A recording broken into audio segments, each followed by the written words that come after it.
Production function, उसमें हम क्या कर रहे थे, कुछ ना कुछ क्या कर रहे थे, बना रहे थे। उसमें हमने लॉन्ग रन पढ़ा, शॉर्ट रन पढ़ा, और मैंने आपको बताया था कि हमारी जो रिमेनिंग बुक है वो शॉर्ट रन की कि लॉन्ग रन की है, शॉर्ट रन की। मतलब कुछ फैक्टर्स क्या होते हैं, वेरिएबल, और कुछ फैक्टर्स क्या होते हैं, फिक्स्ड। मैम वेरिएबल और फिक्स्ड का मतलब तेरे को बताया था, जो बदल सकते हैं वेरिएबल जैसे लेबर, रॉ मटेरियल, कैश वगैरह, और जो फिक्स्ड है मशीनरी वगैरह एसेट्स, ठीक है। मशीनरी और लैंड, बिल्डिंग, फर्नीचर, ये फिक्स्ड रहते हैं, ये तो नहीं बदलते ना रोज रोज, ठीक है। वेरिएबल फैक्टर समझ गया, फिक्स्ड फैक्टर समझ गया। अब इस वेरिएबल फैक्टर और फिक्स्ड फैक्टर, क्या मतलब, variable factor plus fixed factor, ये खरीदने का खर्चा आता है कि नहीं आता, पैसे लगते हैं कि नहीं लगते। ये वेरिएबल फैक्टर को या फिक्स्ड फैक्टर को हम क्या नाम देते हैं, इनपुट्स,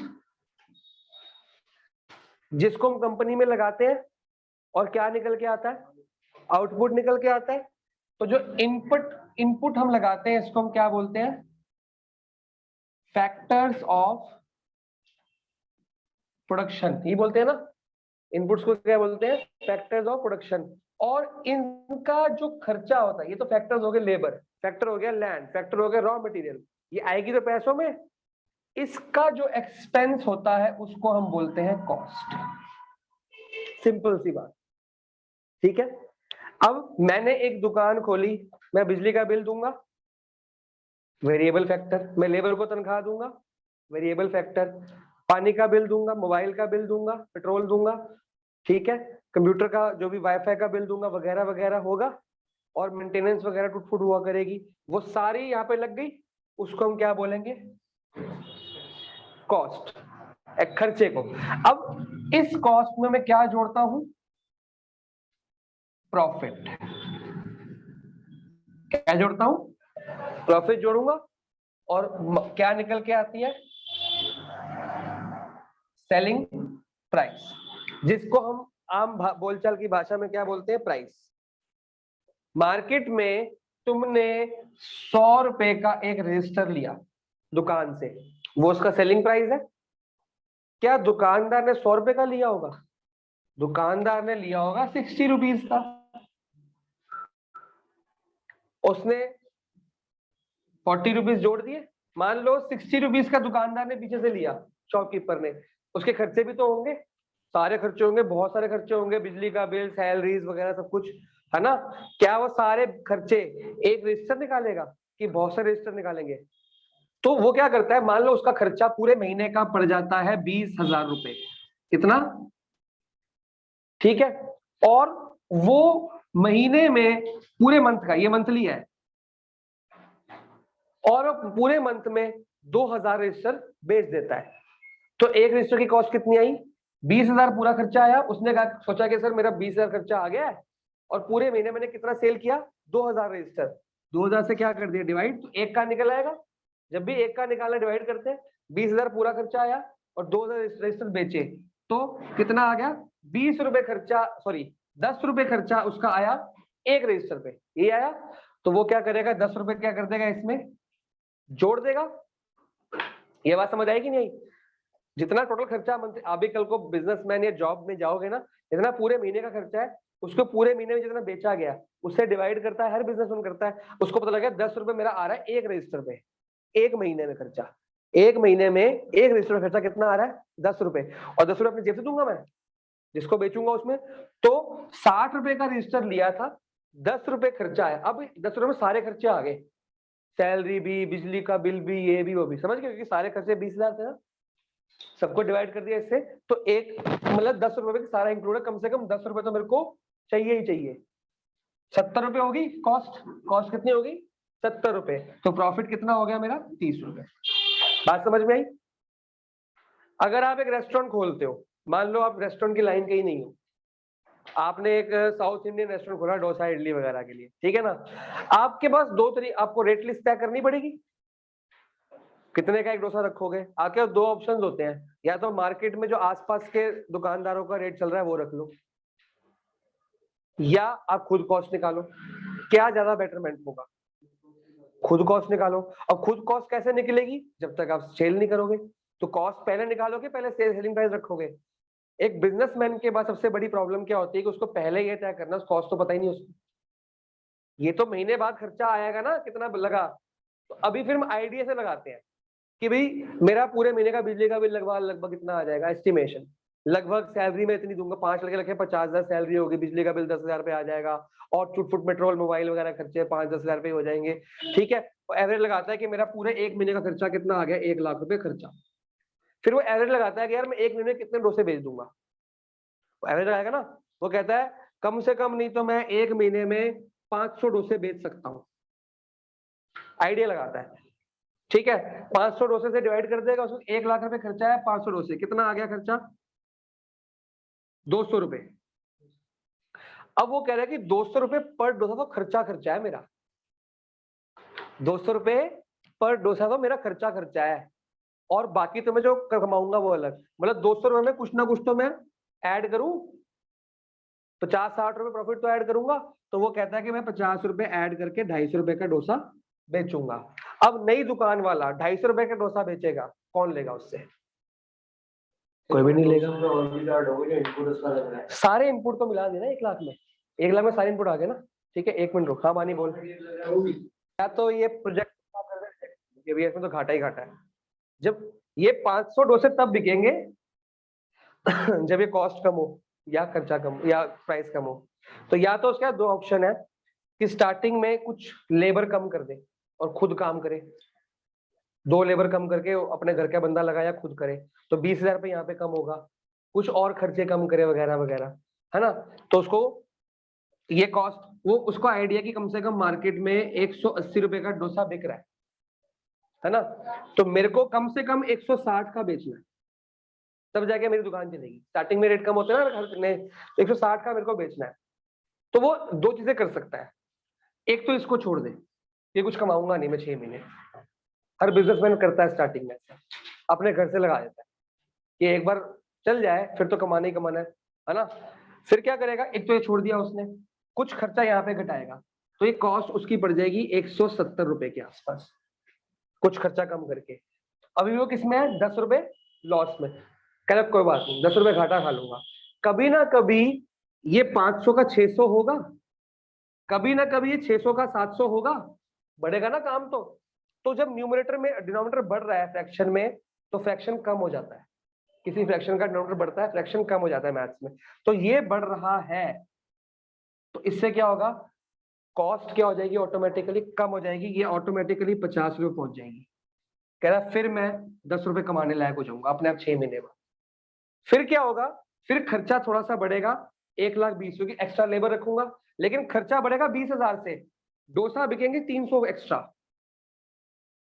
तो ये कॉस्ट कितने पे आ जाएगी, 1000 आ गया, कॉस्ट कितने पे आ गई, 120 पे। थोड़ा सा खर्चा बढ़ा, 200 ज्यादा बिका, कॉस्ट कितने पे आ गई, 120 पे। अब ये कितना कमा रहा है, और ये तब 10 रुपए महंगा भी कर देगा।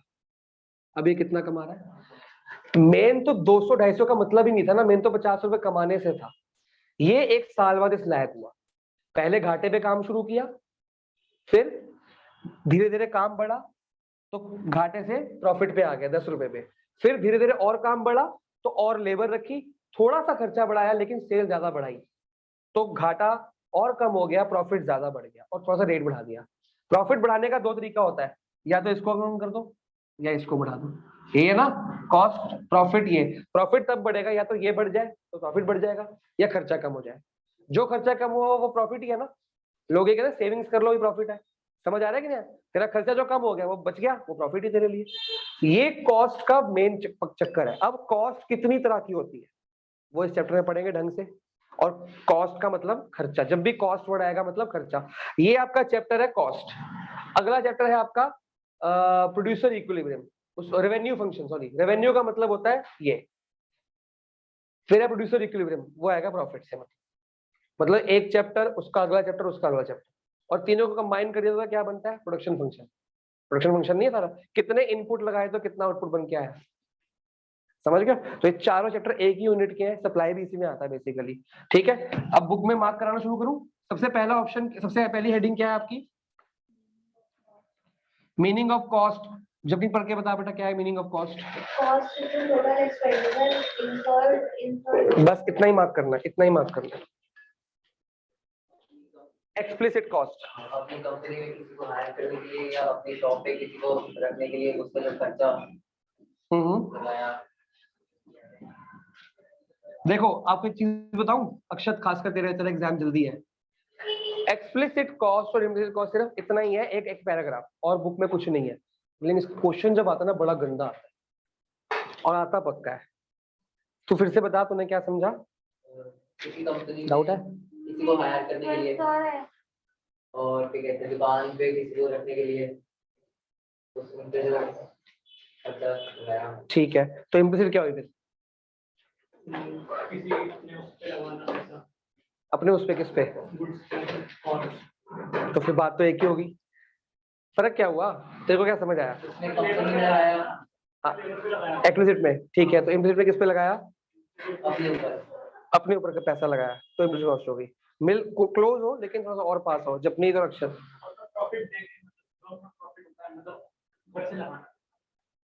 क्लोज है, बहुत क्लोज है, बहुत क्लोज है, बिल्कुल सही बात कह रहा है, लेकिन कह नहीं पा रहा।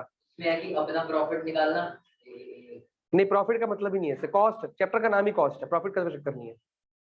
कॉस्ट मतलब किसी को हायर करना हो, जैसे जितना भी खर्चा हमारा बाहर से लगता है। और इम्प्लिसिट कॉस्ट मतलब जो पैसा जो अपना जो ओनर कैपिटल है, जो ओनर है वो जो पैसा लगा रहा है वही इम्प्लिसिट कॉस्ट मतलब जो वो मंथली चला गया। हाँ वो तो चले जाता पहले। बच्चा 6 बजे आया, इसने जाना था 6 से 7 छोड़ दे रहा हूं। क्या मतलब? अभी आया है? मैंने देखा नहीं कब आया। तुम बताया था पहले, तुझे जाना था कितने? तुम्हें जाना था तो पढ़ाओ फिर। 2 मिनट 1 मिनट में छोड़ाओ, क्या हो गया? 1 मिनट में छोड़ के आ रहे। थोड़ा सा क्लोज हो। जितनी देखो क्या समझ आया? देखो इम्प्लिसिट और इम्प्यूटेड का मतलब एक होगा। अगर इम्प्लिसिट लिखा हो या इम्प्यूटेड लिखा हो या एक्सप्लिसिट एस्टिमेटेड लिखा हो, एक ही बात है। अब छोटी सी बात करते हैं, ठीक है? ये मेरा कोचिंग सेंटर है, यहाँ आप लोग पढ़ते हो, ये मेरा घर भी है। क्या मेरे को इस रूम का रेंट देना पड़ता है? नहीं देना पड़ता। अगर मैं घर पे ना पढ़ाता तो कहाँ पढ़ाता? किसी दुकान पे या किसी कमर्शियल जगह पे। वहां मैं या तो जगह खरीदता या मैं रेंट पे लेता। अगर मैं जगह खरीदता तो मेरा क्या लगता? ओके, पैसा कहाँ से आता? या तो मैं लोन लेता या अपने घर से लगाता। अगर लोन लेता उसका इंटरेस्ट देता, और अगर लोन ना लगाता, घर से लगाता, तो मेरा पैसा वो, अगर मैंने वो पैसा बैंक में लगाया तो मेरे को इंटरेस्ट मिलता, वो छोड़ता मैं इंटरेस्ट। पैसा बैंक में एफडी ना करा के मैंने बिजनेस में लगा दिया, ठीक है? अगर लोन लेता तो इंटरेस्ट देता, और लोन ना लेता तो रेंट देता। अब मैं वो रेंट नहीं दे रहा, तो अगर मैं रेंट देता हूं तो मेरी एक्सप्लिसिट कॉस्ट है। क्या है? क्योंकि मैंने रेंट किसको दिया? आउटसाइडर को। आउटसाइडर को दिया ना, कि दूसरे बंदे को दिया? खर्चा है ना, कॉस्ट है। और अगर मेरा खुद का घर है तो यहां भी रेंट आएगा, लेकिन रेंट ऑफ ओन हाउस, जो मैं नहीं दे रहा। पर जब मैं अपना प्रॉफिट निकाल रहा हूँ, प्रॉफिट कैसे निकालते हो? Profit is equal to selling price minus cost. अभी दिखाया था ना, cost plus profit is equal to, तो जितने का चीज बिका उसमें से खर्चा। आप लोग मेरे को फीस देते हो, वो सेलिंग प्राइस हुई, उसमें से अपने सारे खर्चे माइनस करूंगा, वो मेरी प्रॉफिट बच जाएगी, ठीक है? अब जब मैं रेंट दे ही नहीं रहा तो मेरा प्रॉफिट बढ़ेगा कम होगा? इससे बढ़ेगा। ये फेयर है कि अनफेयर है? दूसरों के कंपैरिजन में अनफेयर है। जो बंदे रेंट दे रहे हैं उनका प्रॉफिट कम हो गया, मेरी कमाई ज्यादा होगी। हो सकता है कि मैं फीस कम कर दूं। दूसरा बंदा, अब आप एक बात सुनो, शोरूम पे जाओ या मॉल में जाओ, वहां पे चीज महंगी क्यों है और दुकान पे सस्ती क्यों, रेडी पे सस्ती क्यों है? उसका खर्चा कम है। मॉल वाली दुकान का किराया बहुत ज्यादा है, उसकी सैलरीज बहुत ज्यादा है, उसको देना बहुत पड़ता है, तो इसलिए वो जो खर्चा हमसे ही लेगा ना, तो चीज का रेट क्या कर देता है? बढ़ा देता है ना? रेडी वाले के ज्यादा खर्चा नहीं है, सस्ती देता है चीज वो, ठीक है? तो अब वो क्या कर, अब मैं, मेरे जैसे कितने कोचिंग सेंटर रेंट दे रहा होगा, और रेंट किससे लेगा? तुमसे ही लेगा, फीस में लेगा। तो वो जिस चीज की फीस में 1500 लेता हूँ वो कितनी लेगा, 2000 ले लेगा, तुम तब भी दे दोगे। लेकिन वो 500 एक्स्ट्रा किसने दे रहा है, क्योंकि उसको किराया देना पड़ता है या उसका लोन का इंटरेस्ट होगा, मेरे को वो बच रहा है और मेरे को इस चीज का बेनिफिट मिल रहा है। हो सकता है कि मैं फीस कम करके बच्चे तोड़ लूं, कंपटीशन का जमाना है ना, तो ये अनफेयर हुआ ना। तो बिजनेसमैन को बोला जाता है कि जब आप खर्चा निकालो तो जो खर्चा तुम नहीं दे रहे अपनी किसी चीज का, वो भी कैलकुलेट करो, कैलकुलेट करो, तो फेयर होगा कि नहीं होगा। जितना रेंट वो दे रहा है, आइडिया तो रहता है ना कि इतने कमरे का रेंट कितना होगा, उस कमरे का रेंट जो अपने कॉस्ट में यहाँ पे डालो। तुम दे नहीं रहे हो, ये एस्टिमेट है, आइडिया है, इम्प्यूटेड है, इम्प्यूटेड वैल्यू है, बस देते नहीं है, बट कैलकुलेट करके यहाँ पे डालो तो प्रॉफिट है, जेन्युइन फेयर है। समझ गए ना, समझ गए। बात घूम फिर की एक ही है, अगर मैं ये ना डालूं तो प्रॉफिट बढ़ गया, तो प्रॉफिट तो मेरी जेब में ही आ रहा है, और अगर मैं डालूं तो प्रॉफिट कम हुआ, पर क्या मैंने किसी को कॉस्ट दी है, वो तो मेरी जेब में ही आ रही है। Just an estimation. अब मैं कुछ एग्जांपल दूं, तुम बताओगे किसमें आएगा। अगर मैंने बैंक से पैसा लिया लोन और इंटरेस्ट ऑन लोन देता हूं, तो इम्प्यूटेड कॉस्ट इम्प्लिसिट है कि एक्सप्लिसिट है, क्योंकि बैंक को दिया, और मैंने खुद का पैसा लगाया, उसका इंटरेस्ट, अपना पैसा लगाया तो किसी को इंटरेस्ट नहीं देना, नहीं देना ना किसी बैंक को, लेकिन इंटरेस्ट बच रहा है, जो बच रहा है वो मेरा। मतलब खुद के घर के अंदर जो खर्चा करते हो आप, मतलब देते नहीं हो किसी को, कैलकुलेट करना है। अगर मेरा एक रेस्टोरेंट है, मैंने एक शेफ हायर किया है, उसको क्या दूंगा मैं, शेफ हायर किया क्या दूंगा उसको मैं,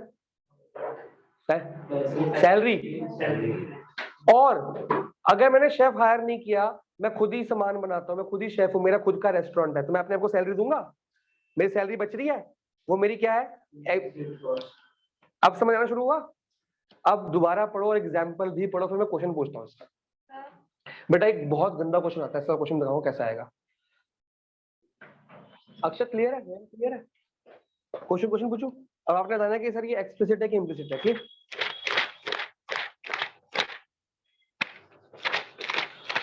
तू टेस्ट कब दे रहा है भाई यार, कल ही खत्म नहीं हो रहा तेरा, कुछ मत कर, टेस्ट दे। An individual is both the, अच्छा क्वेश्चन पता कैसा आएगा, जैसे मैं पढ़ रहा हूँ, आपको जरूरी नहीं खाली इम्प्लिसिट और एक्सप्लिसिट इसमें दिखानी हो, एक क्वेश्चन में दोनों भी हो सकती है और 2 बार भी हो सकती है। अब आपको बताना है, ठीक है। एक individual is both the owner and the manager of a shop taken on rent. Japneet, individual both अपनी दुकान का ओनर भी है, मैनेजर भी है, और शॉप टेकन ऑन रेंट। तो 3 बातें निकली इसमें से, क्या ये आपका आ गया इम्प्लिसिट कॉस्ट, क्योंकि मैं अपनी कंपनी का ओनर हूं तो मैं अपने आप को सैलरी दूंगा नहीं, प्रॉफिट मिलेगा ना। तो अगर मैं ओनर ना होता तो मैं क्या करता, जॉब करता, जॉब करती तो सैलरी मिलती, अब वो सैलरी मेरे को नहीं मिल रही, तो मैं कैलकुलेट करूंगा खर्चे बढ़ा। मैं ओनर, एज अ ओनर अपनी सैलरी भी कैलकुलेट करता हूँ, तो वो अकाउंट्स में पढ़ोगे आगे जाके, वो ट्रेडिंग अकाउंट आएगा ना, ओनर की सैलरी आती है उसमें, ओनर की कमीशन भी आती है उसमें, ठीक है।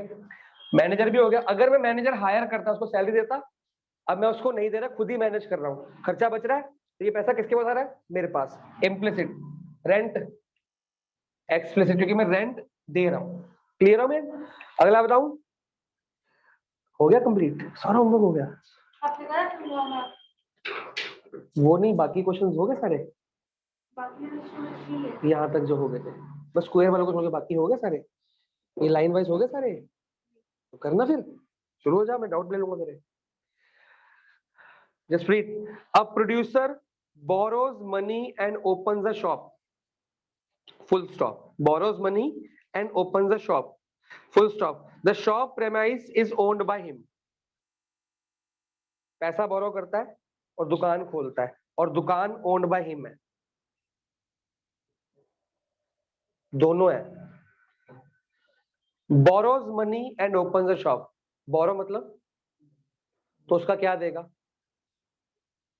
अब एग्जाम में लिखना कैसे है, आपको पहला पार्ट है borrows money and open the shop, तो आप लिखोगे कि इंटरेस्ट ऑन बोरोइंग, क्या लिखोगे, is explicit cost.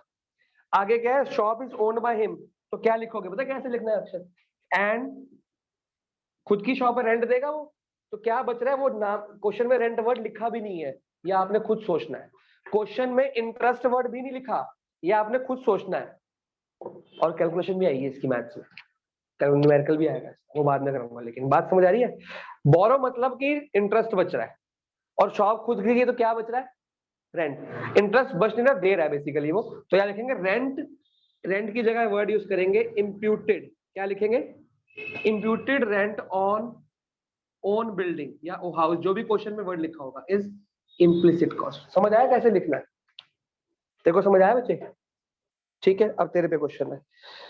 A producer invest his own saving, अपनी खुद की सेविंग इन्वेस्ट करता है in starting a business and employs a manager to look after it. दो बातें होगी, खुद की इम्प्लिसिट कौन सी है, लिखेगा कैसे उसको, पहला लाइन है producer invest his own saving in starting a business. अब बता,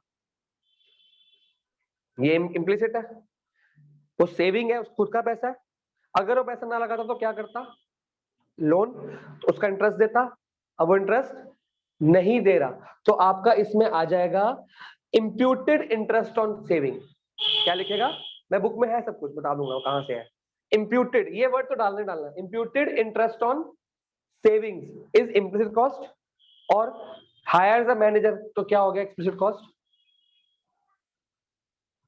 क्या देगा मैनेजर को, manager salary is explicit cost. Word ढूंढो ना, सैलरी, रेंट, इंटरेस्ट, ज्यादातर यही आएंगे, इंटरेस्ट, सैलरी और रेंट, ज्यादातर यही आएंगे, ठीक है। Akshat, a farmer takes a farm on rent and carries on farming with the help of family members. Farm जो A farmer takes a farm on rent, पहले इसका बता, एक्सप्लिसिट कॉस्ट लिखेगा क्या, rent of farm, explicit cost. आगे, और जो carries on farming with the help of own family members, farmer जो होगा वो इम्प्लिसिट कॉस्ट, फार्मर नहीं, सैलरी ऑफ फैमिली मेंबर, अपनी फैमिली मेंबर को सैलरी तो देगा ना वो, salary of family members is, मैंने कहा इंटरेस्ट, सैलरी और रेंट, ये बात निकालो। ओनर जो होता है वो इम्प्लिसिट कॉस्ट, फार्मर भी इम्प्लिसिट कॉस्ट, तो लिखोगे कैसे, वही तो कह रहा हूँ, salary of farmer and salary, हाँ इज विद वर्ड, बेटा कॉस्ट ओनर थोड़ी हो सकता है, कॉस्ट होती है या तो रेंट होगा खर्चा, या इंटरेस्ट ऑन लोन, या इंटरेस्ट ऑन सेविंग होगा, या सैलरी होगी, ये कॉस्ट है ना। मैनेजर कॉस्ट तो नहीं है ना, मैनेजर को दी हुई सैलरी कॉस्ट है, दुकान कॉस्ट थोड़ी, दुकान पे दिया रेंट, लोन कॉस्ट नहीं है, लोन पे दिया इंटरेस्ट कॉस्ट है, खर्चा। बात पकड़ में आ रही कि नहीं आ रही, गाड़ी कॉस्ट नहीं है, गाड़ी पे लगा पेट्रोल कॉस्ट है, गाड़ी तो एसेट है, ठीक है। Japneet, a producer borrows money and starts a business, गलत, हाँ बोरोज अ मनी, तो क्या लिखेगी, interest on borrowing is expense. आगे भी, he himself look after the business, क्या implicit, he himself look after the business, तो क्या इम्प्लिसिट, कॉस्ट तो इम्प्लिसिट है, कौन सी कॉस्ट है इनमें से बताओ ना, सैलरी ऑफ ओनर, सैलरी नहीं लिखेंगे, क्या लिखेंगे, imputed salary of owner is इतनी, इसमें से वर्ड ढूंढो ना, देखो पता लग गया इम्प्लिसिट में आएगी, लेकिन लिखेगी ऐसे, पेपर बेटे एमसीक्यू नहीं आना, सब्जेक्टिव आना है। अब तेरा हो रहा है सही से, ठीक है।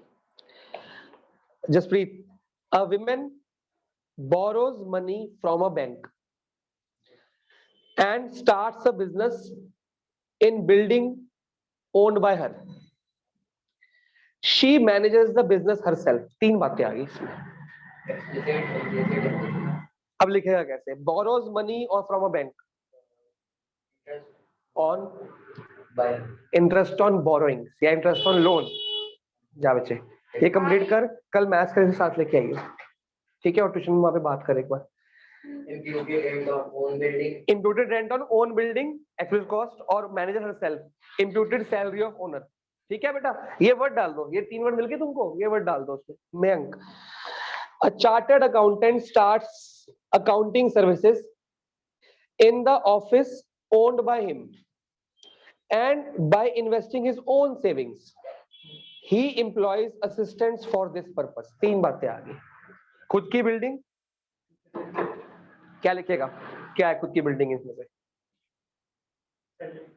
बिल्डिंग पे सैलरी कौन देता है, रेंट, बिल्डिंग का किराया दोगे ना, rent, imputed rent on own building, implicit cost. आगे है ऑफिस ओन्ड बाय हिम, तूने बता दिया। इन्वेस्टिंग हिज ओन सेविंग्स, क्या है इनमें से? Own savings, interest. सेविंग्स मतलब लोन नहीं लेना पड़ रहा ना, ठीक है।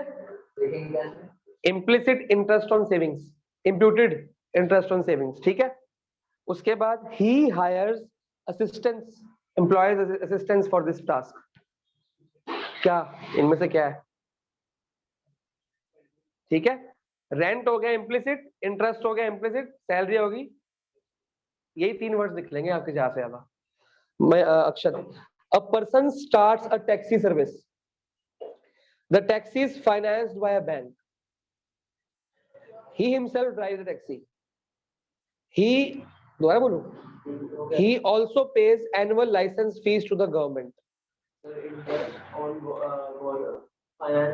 tax financed by bank, तो इंटरेस्ट ऑन लोन या बोरिंग एक ही बात होती है, वो हो गया, ठीक है, इंटरेस्ट निपट गया। आगे he himself drives taxi, owner, ठीक है, ड्राइवर भी कह सकते हो, imputed salary of the owner. हाँ। और He also pays annual license fees to the government. annual license fees.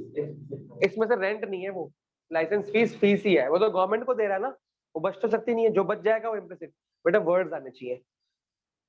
A person starts a goods transport business, transport की company, he purchases a goods carrier using partly his own savings and partly borrows money, ठीक है, मतलब goods carrier मतलब tempo truck, वो खरीदा उसने, खुद की सेविंग्स आधी लगाई और खुद की सेविंग बाकी बैंक से लोन लिया, borrows money. He drives the carrier himself, 3 बातें हुई हैं। पहले तो उसको बोलने देना, हाँ बोल। Purchases a goods person starts a good transport business, इसमें तो कुछ नहीं आएगा। Purchases a goods carrier using partly his own savings partly borrows money, interest on own savings implicit, imputed interest बोलना है लेकिन, और borrows money interest on borrowings. आगे है he himself drives the car, imputed salary of owner. Clear हो गया बच्चे? ये आपकी बुक में हॉट्स में दे रखा है क्वेश्चन 9 नंबर, ठीक है, पूरा करा दिया मैंने तुमको। बुक में एक ही क्वेश्चन है, आपको क्वेश्चन से ज्यादा इंपॉर्टेंट है आंसर, वो लैंग्वेज सब्जेक्टिव की। हाँ चैप्टर बहुत बड़ा है, इसके न्यूमेरिकल्स भी बहुत ज्यादा है, पर बड़ा इजी है ये। अभी तक कोई डाउट? आ जाओ वापस चैप्टर पे। अब ये टॉपिक क्लियर हो गया? आपको पता लगा छोटा सा 2 लाइन के पैराग्राफ का मैंने इतना इंपॉर्टेंस क्यों दिया, क्योंकि क्वेश्चन पक्का आएगा और एक गलत होता है हमेशा, आपका गलती नहीं होनी चाहिए, सब कुछ सही बताया आपने। आपको बस किस पे काम करना है? लैंग्वेज पे, अपनी लैंग्वेज नहीं चलनी है इसमें। इम्प्यूटेड वर्ड आना ही आना है इम्प्लिसिट में, इम्प्लिसिट वर्ड भी आएगा। Imputed rent on own savings और rent on building is implicit cost, imputed word भी आएगा, ये भी आएगा, ठीक है। हो सकता है कि बुक में ही क्वेश्चन में दे दो इम्प्यूटेड, ये तो इम्प्यूटेड मतलब इम्प्लिसिट है, एस्टिमेट मतलब इम्प्लिसिट है। ये एस्टिमेट करते हो, आइडिया लगाते हो, ये एक्चुअली पे करते हो, ये पे नहीं करते हो। लैंग्वेज जरूरी मैडम इस बुक से बनाएगी पेपर तो कहीं से बना सकती है, लैंग्वेज चेंज कर दे। Which cost is actually paid, which is not actually paid, estimated, ये एक्चुअली पेड, ये डिफरेंस में डाल सकते हो। ये एक्चुअली पे कर रहे हो, पता है एग्जैक्टली खर्चा कितना महीने का, ये समझ गए हो। मैं इस घर का बिजली का बिल मेरे को पता है, मैं रेंट नहीं देता, मेरे को पता ही नहीं, मैं आइडिया लगाऊंगा कि ऊपर का रेंट है 15,000 पूरी बिल्डिंग का, तो कमरे का होगा 5,000, आइडिया लग गया ना, बात समझ आएगी। या शिवनगर का बता दूंगा आइडिया। आजा बच्चे अगले पेज पे आओ, कॉस्ट फंक्शन मार्क करो, कॉस्ट फंक्शन मार्क करो, डिफरेंस मार्क कर लिया था, कॉस्ट फंक्शन मार्क करो। The relationship between cost and output is known as cost function, मतलब कितने सारे फैक्टर्स ऑफ प्रोडक्शन लगा के क्या आउटपुट निकालोगे उसको क्या बोलते हैं? कॉस्ट फंक्शन, ठीक है। आजा बच्चों आगे आजा, तू इधर आना। थैंक यू बेटा, थैंक यू। कल बिलेटेड हैप्पी बर्थडे तेरा। थैंक यू मेरा वो हाँ एक के बाद एक। सर इधर आ जा तू तो। नहीं मैं पीछे कब से पता नहीं, जब से उसको देखना बंद हुआ है। हाँ कॉस्ट फंक्शन मार्क कर लो। C is equal to F Q, numerical नहीं आएगा इसका, जस्ट वो कहीं भी रख दे बेटा, रख दे वहां रख दे। What is opportunity cost? मैं देख रहा कौन जाता है मेरे को। नेक्स्ट बेस्ट ऑल्टरनेटिव की forgone, next best alternative forgone. Explain भी तो कर। सर कि जैसे अगर आपको कोई एग्जांपल देते हैं। हाँ सर जैसे अगर हम कहीं काम कर रहे हैं, एक जगह हमारे को सैलरी 40,000 मिल रही है, अगर हमें दूसरी जगह सैलरी 60,000 मिल रही है तो हम वहाँ पे चले जाएंगे, फिर हमारी जो अपॉर्चुनिटी कॉस्ट होगी वो 40,000। अपॉर्चुनिटी कॉस्ट थी जो आप कर रहे हो तो कुछ सेक्रीफाइस किया होगा वो करने के लिए। आपको दो जॉब्स मिल रही है, एक 60,000 की, 40,000 की, आप कौन सी करेगा? छोड़ी कौन सी? तो अपॉर्चुनिटी कॉस्ट कितनी हुई? 60 की 40। अपॉर्चुनिटी कॉस्ट है कि नेक्स्ट बेस्ट ऑल्टरनेटिव फॉरगॉन, जो छोड़ दिया, सैक्रिफाइस कर दिया आपने, उस कॉस्ट को क्या बोलते हैं हम? वो भी कैलकुलेट की जाती है कि अगर मैं वो करता तो मैं ये कर रहा होता, ये भी तो इम्प्यूटेड है इम्प्लिसिट कॉस्ट। अगर मैं करता तो सैलरी कितनी दे रहा होता अपने आप को, बात समझ? अगर मैं ना पढ़ाऊं, मैं टीचर रख दूं, उसको सैलरी दूंगा, एक्सप्लिसिट कॉस्ट। मैं खुद पढ़ा रहा हूँ, सैलरी बच रही है, इम्प्लिसिट कॉस्ट। तो अपॉर्चुनिटी कॉस्ट है। अगर तू 60,000 की जॉब कर रहा है, तेरे पास दो ऑप्शन और थे, एक 40 की, एक 45 की, तो अपॉर्चुनिटी कॉस्ट 40 की, 45 की, 60, 45, नेक्स्ट बेस्ट ऑल्टरनेटिव, फिर 40 वाला कैंसिल हो गया, एक ही अपॉर्चुनिटी कॉस्ट होती है। ठीक है, क्लियर हो गया एग्जांपल से? Opportunity cost is the cost of next best alternative foregone. नीचे फॉर एग्जांपल पूरा मार्क कर लो, रीड कर लो और आजत नहीं। कल से आपकी सारी कॉस्ट शुरू हो जाएंगी। 3 क्लास में चैप्टर फिनिश करा दूंगा मैं, और चौथी क्लास में आपको करा दूंगा इसके ग्राफ्स। ठीक है, अब निकालो गणित। सर वो लीनियर इनइक्वालिटी में से तो ग्राफ वाला जो पार्ट था ना, हाँ वो तो एकदम पूरा समझ आ गया, 5-6 लाइनों वाले समझ आ गया। इजी है चैप्टर।